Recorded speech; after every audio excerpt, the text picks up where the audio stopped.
Hey y'all, hey, welcome back to my channel. It is Christian here, and you're tuned in for my 2 cents. Thank you so much for tuning in for another amazing, thought provoking topic and conversation. Today will definitely not be boring, okay? Because we're about to talk about the old school versus the new school as it relates to church. When do you age out? When do you age out of church? When should you leave? Or how long should you stay? That's the right question. How long should you stay in a ministry, right? But before we get into that topic, welcome back to all of our returning listeners and two centers. I appreciate you guys so much, and thank you so much for hanging around and being a part of our daily discussions and thought provoking dialogue. That definitely just brings more to the table than right or wrong, sin or no sin, you know. Heaven or hell, but we're going deeper than that. We're using logic, critical thinking, and we're truly just giving our honest opinion on things that just don't sit well with us, no longer serve us, and we're doing away with if we don't understand it. I do not mind discarding things that just don't add up for me. Okay, if the math ain't mathing, you can best believe I'm putting it back. Okay, all right. Let me get into my 3 points that matter most before we start any discussion, or let me make my 3 points that matter most. Number one, you're not alone. Number two, you're not crazy. Number three, God, your creator, so loves you, and I do too. All right, so I got to thinking about this topic last week when I was having a conversation with my mom. My mom is in her 60s. She has been in the same church since she was pregnant with me, and I'm 35, y'all. So mom has been in our church home since she was pregnant with me. I think she got there when she was 3 months pregnant with me. So that's a long time. Okay. She's been in that church longer than she was married to my dad, and longer than, I think this is the longest relationship she's ever had. Mm. Friendships included, y'all. It's just the longest relationship that she's ever had with anyone other than her mom, of course, right? Because her mom had her, and so that's just life and relationship. But I mean, like an outside engagement, that would definitely be the longest commitment that she's ever made to anything or anyone. And with it being church, is one of those kind of things where I think you get to a point where it's a routine. Like it goes beyond you wanting to do it. It's just something that you're used to doing. Kind of like if you drive, you don't even think about where you're going. You just know where to turn. You're just making the turns, you're going about the process. And by the time you put it in park, you're like, oh, I'm here. Like you didn't have to put a lot of thought into it. And that's how I feel about being in church for anything really over 5 to 10 years, the same ministry specifically. I know some people see it like as a badge of honor, like I've been serving here since I was 22 and they're 75. And it's like, ugh, you should have stopped. You should have took a break. You should have went on a sabbatical, baby. Okay. You should have taken your ministry to the streets for Jesus, not the streets, but the streets. Because it's like, what do you do when you've been in an organization or a ministry, like church to be exact, for 30 plus years? Like you've seen, that's 3 decades and some change for my mom specifically. But like some of our people, parents, family, friends, loved ones, they've been in ministries far longer than that. They have had their names on a roll, as they call it, for years. I mean, for more than half their life. My mom isn't 70. So she's been in church the same amount of time that well, not the same amount of time she's been alive, child. But she started that church when she was 33. And 35 years later, this is where we are. Or maybe she wasn't that old. Because, like, I don't want to give her age away, child. It ain't my business to be telling. Okay, so she got there when she was 30. Y'all do the math. So she's been at that church for 30 years, almost the same age that she was, when she started going. And so it just got me to thinking about how you come in young, right? You are raised in the church, or you're raising your kids in the church, and you're a kid. Like you're just around people who are going through the motions. We don't really know how committed they are to it, or if they're really living it. We're trying to figure it out ourselves, right? As children, we're not actively practicing these religious acts ourselves. We're just in the midst. And you think about If you're raised in church, that's all you know. Like me, I was raised in church. I didn't have an option. 4 days a week we were in church. Um, and then twice on Sundays we had an early morning service, and then we had a late night service. So like now how you have multiple services, we did two back in the day, but it wasn't daytime services. So you have some churches, they may have service at 9 and then another service at 11. No, we had church service at 8, starting with Sunday school, and then the main service where everybody had to be in it. There was no children's church, okay? And then we had a night service that started at 7 p.m. And our pastor, we'd be in there till at least 9:30, and then we would have to get up and go to school on Monday. Like, nobody cared. I don't even understand how some of these ministries back in the day thought that it was fundamentally sound for families or practical to have people in church with their families on Sunday night who needed to be preparing and spending time together to start their week. Yeah, just come back so you can hear more of the word. And it just really drives home my point that it gives cultish energy so much when someone just wants to keep being in your ear and in your head about something that you know. Like if you've been in church for even 5+ years, you've heard pretty much all the scripture you gonna hear. I'm sorry. Like you have.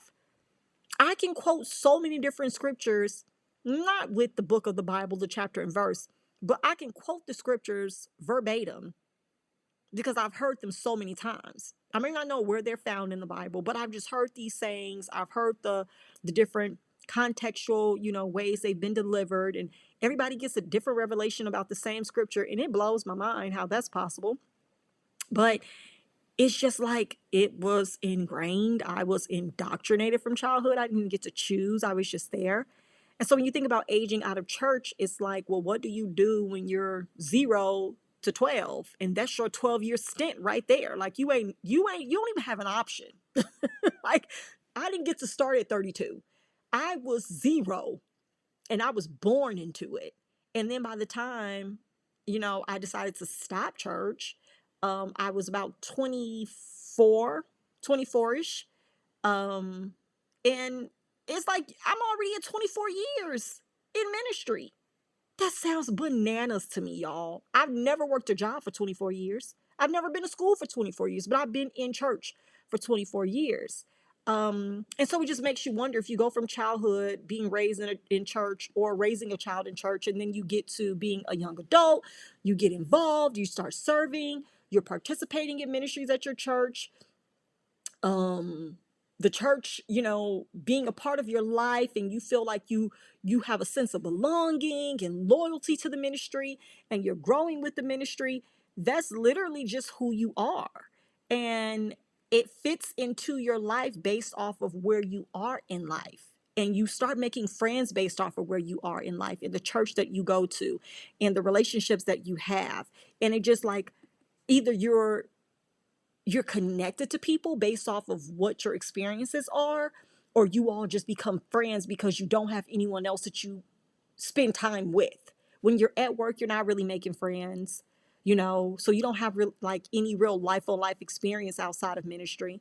And then you kind of have a social awkwardness about you because your beliefs and values kind of separate you from the world and the things that they are doing, and you don't want to, be in the mix. You don't want to be caught up with them and seem like you're condoning their hellish behavior. So you cut yourself off from that part of life, and you depend more on church. You depend more on people who believe like you, and you're worshiping with like-minded believers, and you're becoming, so religious like that. Everything you do is a ritual.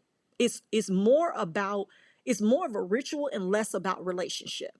And that to me has always been like a red flag. Well, not always, but since I've been an adult, it has been more of a red flag that's just like been pressing of, are people doing this because they want to or because they have to? Are they doing this because they feel obligated or because they feel connected? Because there's a difference. I am married because I am connected, not because I'm obligated to be married. I'm a mom that enjoys the expectations and the role of motherhood because I enjoy it. And I'm obligated. Let's just be honest. That's kind of a different example. So let's scratch that one. You are obligated to raise your children. Now, everybody's situation is different, but depending on what you choose to do in life and the things you take up, it becomes a ritual, less of this is fun, I enjoy it, this is refreshing, I look forward to it. And it's like, I'm just here, right? I'm here so that no one questions or feel like I've backslid or like I'm just hanging out or separated from God or I'm living any kind of way. Let me show up so no one questions it or thinks that I've fallen away. It's just like, I don't like it. I don't like it. And I feel like the older you get, the less you should be expected to check in with people for your salvation, like wellness check. Like, what does that sound like?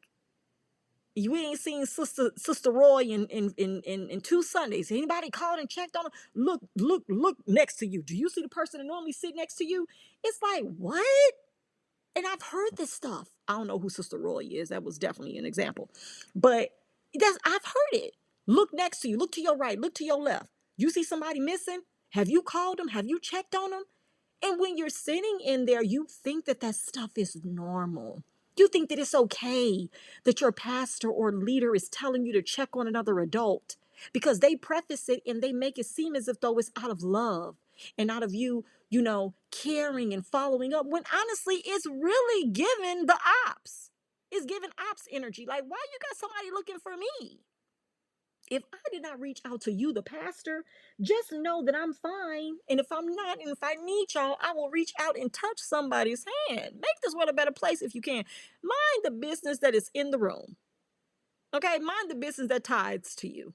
Because if I'm not here, I get it. Some people do want to be checked on in church, but some people don't. And I am some people. Don't check for me because I like my independence to come and go as I please. If you guys want to just do like a follow-up call, like after my first Sunday visiting, and I'm using myself as an example, right? Even though I'm not going back to church. If you want to do a call after my first Sunday, just to, say, thank you so much for coming and fellowshipping with us. If you ever need anything, I'd love to send you an email with our resources and information about the ministry and that helps, the opportunities to, volunteer or upcoming events that we may be having. That's totally fine. That's nice. Okay. That's called a welcome committee. That's called doing outreach. That's called following up. That's called building relationship. I don't have a problem with y'all having those things in place from a secretary, an assistant, or something like that. Now, when you have people that I know that I've talked to that starts calling me like, girl, where you been? You okay? Don't do that. That's the part we're not going to be able to rock with because everybody has their own relationship and their own ability to choose if they want to be there every Sunday, some Sundays, or no Sunday. If I want to visit another church, if I was only visiting your church for a couple of months just to go to another one, because it's okay to be fed by different people. Ooh, come on, straight down from source. Here's a revelation for y'all. Just like you go to different restaurants to eat, you don't eat at the same place every time you choose you want something out to eat. Maybe you don't eat out often, but when you do, you probably more than likely don't go to the same place. You're okay with trying something different, getting something from somewhere else that satisfies that taste that you might have, that need at that moment that you might want met. If I'm desiring Texas Roadhouse, I can for damn sure tell you I'm not going to the Olive Garden. And if I have a taste for Chick-fil-A, you best believe I will not be rolling up to McDonald's. They are not the same. There's different points and purposes for everything that you do as an individual. And to be forced or to be made to feel as if though you have to commit all of your life to one place, that's a very crazy feeling to have put on you. It's just not fair. It's not fair. And people think that you should do that and you should have like this diehard sense of commitment to a ministry because you've been there for so many years. I don't care. I just explained to y'all I was born into church. Many of you have been or were too. And I did 26 years inside.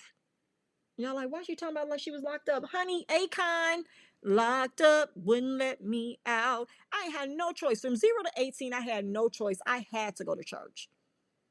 I had to. And I got married at 21. And let me tell y'all something. Because of the indoctrination of of the religion, like that I was brought up under Pentecostal, I was very much obedient to my mother. And my mom was the end all be all. Like, we did not go against her at all for any reason. So even at 18, when I got out of high school and I was in college, I still asked my mom permission to go places. I still couldn't stay out as late as I wanted to. I had curfew. I had to go to church. It wasn't an option. If I worked a job, I had to be off on Sundays because that was a church day. And then when I was 19, the same thing. And then I went off for school for a year, ended up only being gone for a semester, came back home, fell into the same routine.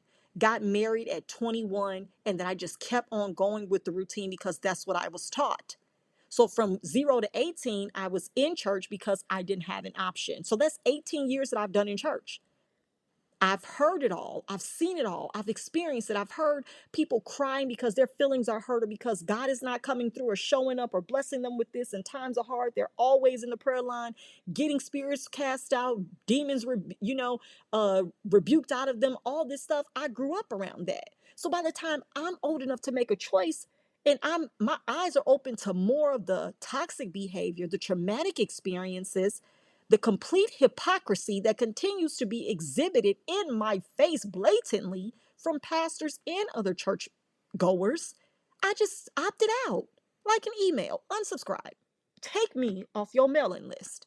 I don't want to receive nothing else from y'all. And that's what I got to. That's the point I got to, where I aged out of church at 26. Well, at 24. At 24, I aged out. I gave 24 years to church. And I started trickling through and going a little bit more, but it was eventually a feeling of just being alone. I felt alone. I felt like people weren't listening. People didn't see, like they don't see you. They don't respect you. It's about what you can do for them and not about who you're evolving into and how God is living through and using you. Nobody really wants to put much emphasis on that for you to be a light outside of church. They just want you to keep going so they can reprimand you at church, which is insanity, because it's like, isn't our light, or the light of those in church, meant to be cast out into the world? I think that church really should be a community center where people go to get the resources they need to then go out and evangelize, to go out and spread that good news if you choose Christianity. Or even if you don't go out to share it, but you just come in there for a place of worship on Sundays and then leave. All of the other things that come with Christianity specifically are so toxic, you guys. It's just toxic. It's like, what is the true purpose? For me to get all this knowledge and indoctrination and information and resources and scripture, and then go to my job and be a whole asshole? Go to my job and be a whole bee? Go to my job and be like a jerk? Go to the restaurants and be mean and nasty to people where nobody actually ever questions the light on my life? Is ineffective. The teaching is ineffective. The principles are ineffective. And the only time people in church actually care about the principles of the Bible is when they're judging someone else by the principles that they don't actually practice. Whew. But we ain't got to talk about that. So when you get to a point of realizing that you're aging out, you usually feel alone. You eventually start having the feelings of being by yourself. The ministry is evolving or going in a direction that you don't like, or older generations don't like, they're not used to or ready to transition with. I know that right now, like, I have people that are experiencing this right now in the ministry, where they're like, I've been here for so long, I'm older now, and I see this younger generation being raised up over me, like being used more than me, called on more than me, elevated. And I'm like, so who cares? Who cares? This sounds like something that happens on a job when you've been at your job for 30 or 40 years, and then they hire someone younger to be your boss. That's when you should have a problem as far as seniority goes. But you want to know who you should blame in even situations like that sometimes? Not all the time, but sometimes you should blame yourself, because you should have known the season when it was time for you to leave, where you could have been used somewhere else and gotten elevated from you promoting self. I've never missed a promotion when I move within the season. Sometimes people think because they're at their peak level of youth, of energy, of information, of knowledge, resources, and network, They're like, oh, for sure, everybody around me is going to see it. They're going to elevate me. They're going to notice I'm getting all this attention and I'm getting all of this. No, they're not. They're used to you. They are common with you. They're not going to elevate you. They're not. It will take somebody else who saw their worth and value to come to where you are and then be the new light and them be the one that's elevated. Guess what? You could be the same version of them in a new place. Just like someone else can come in after you and get elevated before you, you should too leave wherever you are, go somewhere else for that same elevation. That is seasonal. That's seasonal turnover. You are not going to walk in Walmart right now and find Christmas decorations out. It is not Christmas's time. Now, you definitely can roll up in October and find it, which I don't get that. But my point is, seasonally, right now in season, you are going to see spring with a pop of summer, because summer is coming. Summer is able to walk up in Walmart right now and get on the shelf and have it take precedence over spring, even though we're in spring and summer ain't came yet. You see my point? You still want to be spring in a situation that is moving on to summer. They're elevating summer. They know summer is coming next, but summer decided to roll up in there while you were sitting there waiting to be celebrated in your current state. You should have gone somewhere else to be celebrated. Someone else who's ready for spring, but you want to be spring in the summertime. That's not going to work for you. And so that's when it becomes a thing of aging out, understanding. You might feel alone. You're not alone. You're just not in the right place anymore. And I'm saying age out, and I mean age in the amount of time you spend, not the age that you are. The amount of time that you spent, you've aged out. You've given the years you're going to give. You've given the time you're going to give. You've given the resources you're going to give. You've given the knowledge. You've shared the information you're going to give. And now you're vengeful. You're spiteful. And you don't want to share your resources and information and mentor the next generation or the next group of people coming in. You're upset with them. They didn't do anything to you. They just showed up for what they're ready to actually encounter. But now you're their opposition. You see them as your competition. You don't want to mentor them. You don't want to talk to them. You don't want to help them figure things out and learn and progress in their gifting and skill, whatever they might be. You don't want to help them because you're upset that you weren't used or that you feel looked over. Again, I will say this. None of this mentality, mindset, or operation has any place in church. But this is what's going on in the church. None of this makes sense to me that people are operating like this and catty and angry and jealous and manipulative in ministry over these titles and positions, but they are. So we have to discuss them because this stuff exists. I would love to say that I'm making up these examples, but I'm not. I know people going through this. They don't want to mentor and help the newcomers because they're upset that they haven't been used. They're upset that their time has run out on the clock. They're annoyed by everything new people do in church and the exposure and elevation the new people or the younger people are getting in church because they feel like they were slighted. I ain't finna help her. I ain't finna answer her call. I ain't finna mentor her. They trying to take my spot. They want the anointing on my life. What? Do? What has the anointing done for you? Because y'all said the anointing destroys the yoke, and y'all are yoked up. Y'all are bound. You've aged out. You're angry. You're not happy. You're not happy because if you were, you wouldn't mind sharing the good news of what you've learned in your seasons in church. You don't want to share it. You don't want to share it. When a sharecrop, when a farmer is harvesting, or before they even harvest, right? When a farmer is planting seeds and is watering them and going through the process of making sure that they're growing, that the pesticides or whatever it is, I don't know all the terminology, okay? But when they're going through to make sure that their harvest is taken care of and not being eaten up and, or deteriorating or whatever the case may be, and they're catering and tending to their field, They're doing that because they understand that the harvest that is to come is meant not just for them, but for others too. And they don't mind sharing it when it's time. They understand that that's actually the only way that they make it through the next season is by sharing the crops that they have. The crops that you harvest are not just for you. A good vision, good dream, good information, good experiences, a happy, peaceful, joyful life.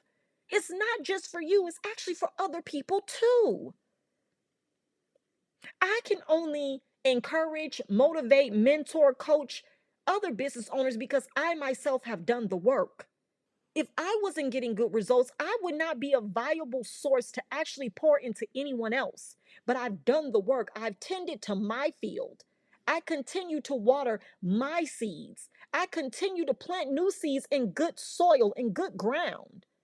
And when they come up and they spring forth, other people are able to eat from that. I don't feel slighted. I don't feel angered. I don't feel bad. I don't feel like, oh, someone's stepping on my feet or looking over me or they're not seeing me and I've been putting in all this work and they're just ignoring me. Have you practiced, right? Self-promotion and self-elevation. And by that I mean not overstaying your season in places that essentially your place is no longer valid, your skill is no longer needed. Something else is required. Something else is required. Think about it on an assembly line level, right? You have the beginning part that may assemble and put some pieces together. It moves down and goes to get something else. Then it moves on the assembly line to get something else. Hell, let me use my own process for a product development or product creation and manufacturing. You open the bag, you fill the bag, you seal the bag, you pack the bag, right? There are different processes that have to happen at every step on the manufacturing line.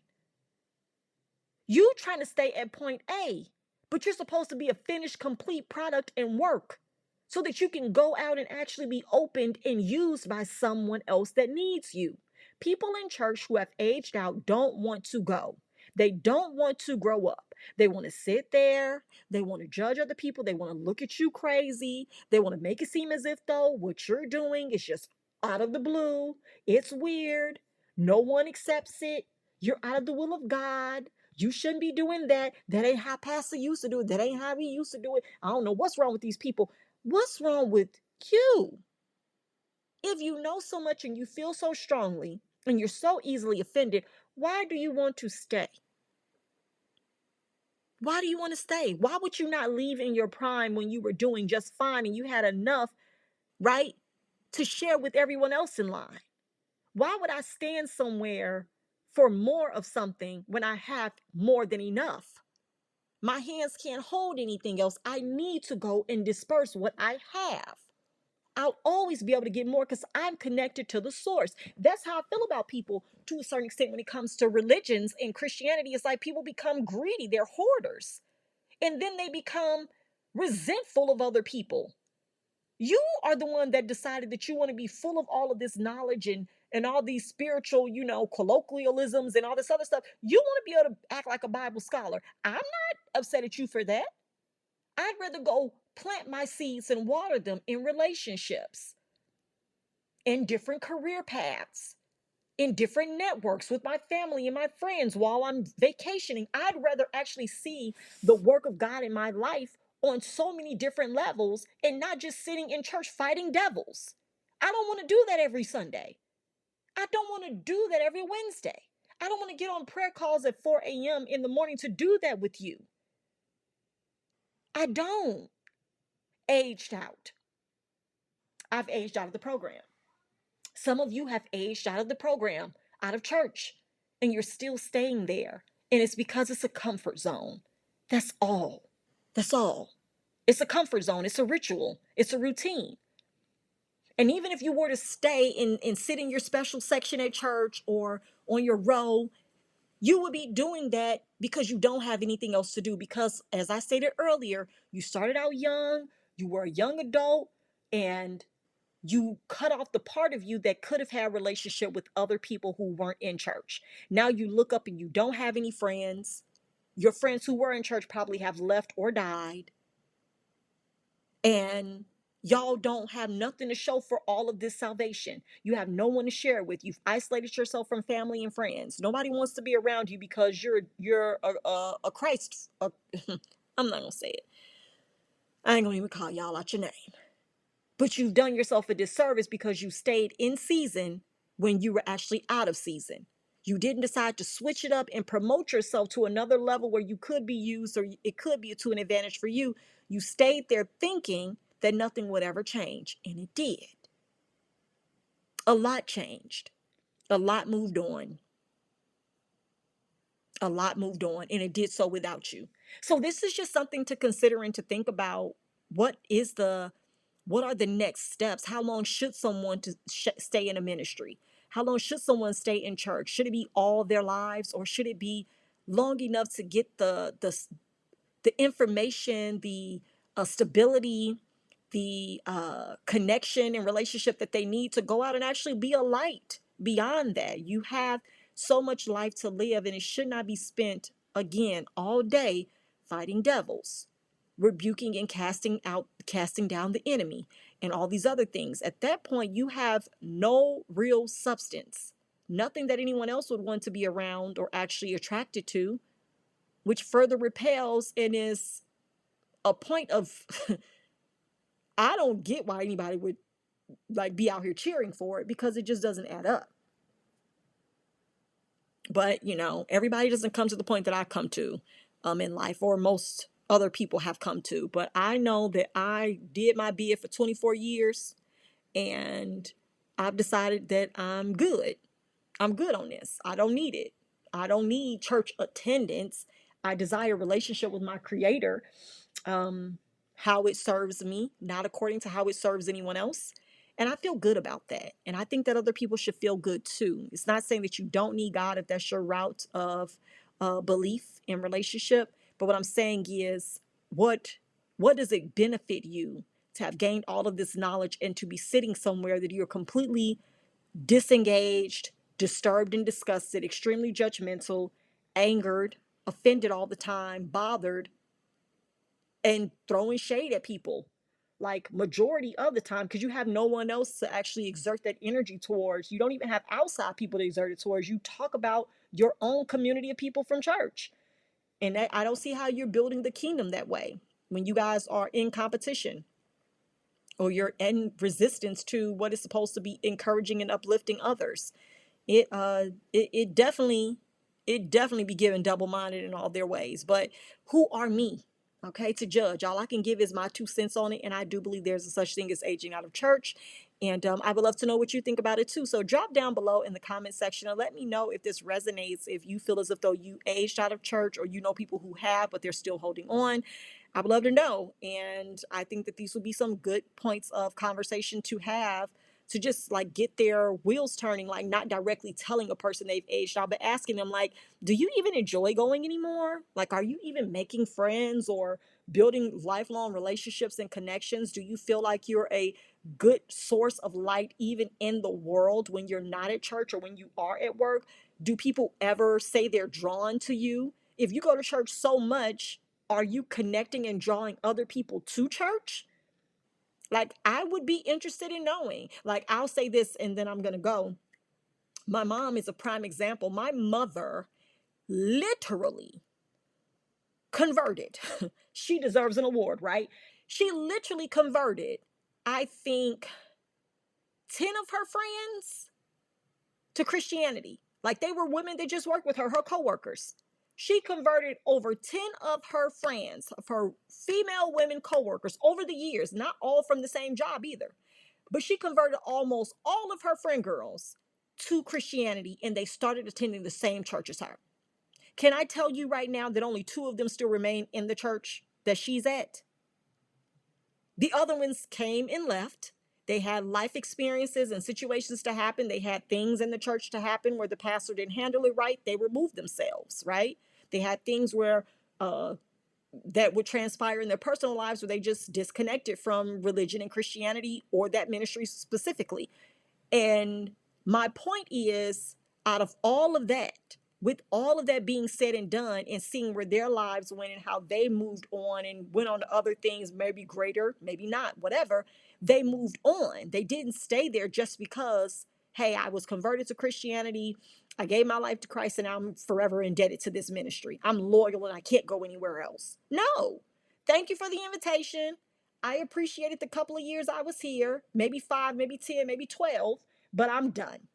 I'm going to go about my business. I'm about to head out, right? And it's about knowing when that season is up, when you should move on, whether it's to another ministry or just another part of life. I have been in church for a majority of my life, and now I'm good for the rest of it. I have what I need. I know where God is if I want to find him, and that's on the inside of me. Peace out, right? Peace up, A-Town down. Shout out to Usher. But no, let me know what you guys think about that in the comment section below. I would love to keep the conversation going. If you've enjoyed the video, please consider subscribing to the channel. I'm so nice. I said, please consider. Child, subscribe to the channel, because that's how other folks be talking to people out here on YouTube. Subscribe to the channel, like the video, and comment. No, I'm just playing. Do what you want when you want to. Like, when you get around to it, you know what I'm saying? Like it, hit the thumbs up, share it, not share it, but subscribe. I would love to add you to my 2 cents crew, for all that we be doing. And until next time, I'll catch you guys in the next video. Bye.